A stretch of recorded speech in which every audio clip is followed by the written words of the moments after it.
समाजातील विविध पत्रकारांनी निर्भीडपणे वृत्तांकन केल्यास प्रशासनाला समस्या सोडवण्यास मदत होणार आहे, अशी खात्री पोलीस निरीक्षक प्रमोद शिंदे यांनी दिली. समाज आणि प्रशासनामधील पत्रकार हा दुवा आहे.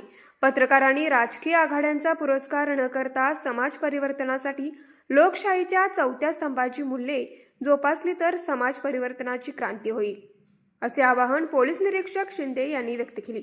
पत्रकार दिनाच्या निमित्ताने वडगाव पोलीस ठाण्याच्या वतीने पेठ वडगाव शहर व परिसरातील पत्रकारांचा सत्कार करण्यात आला. अध्यक्षस्थानी पोलीस निरीक्षक प्रमोद शिंदे होते. ज्येष्ठ पत्रकार अजित पाटील, संजय दबडे, आयुब मुल्ला, दीपक जाधव, विवेक दिंडे, दिलीप चरणे यांची प्रमुख उपस्थिती होती. यावेळी पोलीस उपनिरीक्षक महादेव डिगुळे, सहाय्यक फौजदार आबा गुडनके, हवालदार श्रीकांत दाभोलकर, पोलीस शिपाई अनिल अष्टेकर, महेश गायकवाड यांच्यासह मोठ्या संख्येने पत्रकार उपस्थित होते. न्यूज मराठी 24 साठी किशोर जासूद, कोल्हापूर.